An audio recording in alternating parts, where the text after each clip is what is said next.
السلام علیکم ناظرین آج کا ہمارا لیکچر ہے مثنوی پر۔ دیا شنکر نسیم کی مثنوی گلزار نسیم کی فنی خصوصیات۔ مثنوی گلزار نسیم 1844 میں لکھی گئی ہے۔ اس مثنوی میں شہزادہ تاج الملوک کے عشق کا قصہ نظم ہوا ہے اور اس میں کرداروں کی کثرت ہے۔ مثنوی گلزار نسیم کی فنی خصوصیات حسب ذیل ہیں۔ پہلے نمبر پر ہے مرصع کاری۔ مرصع کاری دراصل زیورات میں نگینیں جڑنے کو کہتے ہیں۔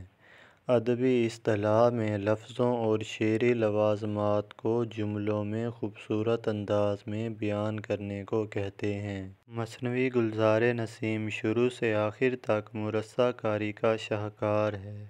دیا شنکر نسیم مختلف صنائع بدیع سے کام لے کر بڑی خوبصورتی کے ساتھ اسلوب میں دلکشی پیدا کرتے ہیں۔ یوسف کی خبر لے اور زلیخا کے زنداں میں ہے یہ عزیز مرتا، اس چاہ میں کام ہو نہ جائے، یہ ماہ تمام ہو نہ جائے۔ دوسرے نمبر پر ہے ربط و تسلسل۔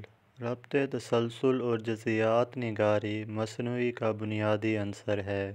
نسیم نے گلزار نسیم میں اعجاز و اختصار سے کچھ اس طرح سے کام کیا ہے اور اپنے قدر الکلامی کی بدولت واقعات میں ربط اور تسلسل پیدا کیا ہے۔ تیسرے نمبر پر ہے تشبیہات و استعارات کا استعمال۔ چوتھے نمبر پر ہے سلاست، تکلف، تصنع، بناوٹ دبستان لکھنؤ کا خاصہ ہے۔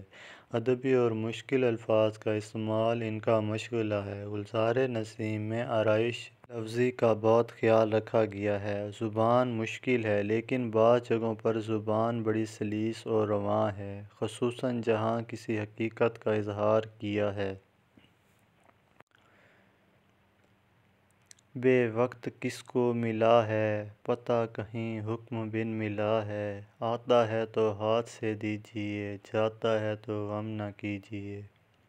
مکالمات کا برجستہ استعمال۔ کسی واقعے کو ایک خاص انداز میں پیش کیے جانے سے اکتاہٹ پیدا ہوتی ہے۔ مکالمہ یک رنگی کو ختم کرتا ہے۔ نسیم اس فلسفے سے آگاہ تھے۔ گلزار نسیم کے مکالمے ایک حد تک واقعیت پسندی پر مبنی ہیں۔ دایا بولی وہ نام کیا ہے تیرا، فرزند اسی شکل کا تھا میرا، تاج بولا کہ نام تو نہیں یاد، طفلی میں ہوا ہوں خانہ برباد۔ محاکات نگاری۔ جذبات و احساسات اور کیفیات کے علاوہ مناظر قدرت کی لفظوں کے ذریعے تصویر کشی کو ادبی اصطلاح میں محاکات نگاری کہتے ہیں۔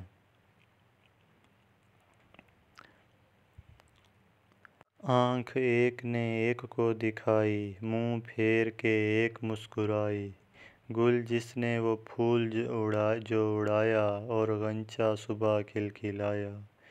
اعجاز و اختصار۔ مثنوی گلزار نسیم اعجاز و اختصار کا ایک حسین اور دل آویز مرقع ہے۔ نسیم کا یہ کمال ہے کہ اس نے کم سے کم الفاظ استعمال کر کے دریا کو کوزے میں بند کر دیا ہے۔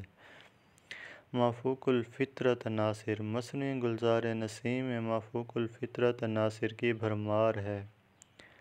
غزل کی زبان۔ گلزار نسیم کے دیباچہ نگار کے مطابق پوری مثنوی غزل کی زبان میں ہے۔ غزل کی زبان کی خصوصیات اعجاز و اختصار اور استعاریت ہے۔ گلزار نسیم کی زبان میں غزل کی یہ خوبیاں ہر شعر میں موجود ہیں۔ معنی و بیان کے اعتبار سے اس کا ہر شعر غزل کے شعر کی طرح مکمل ہے۔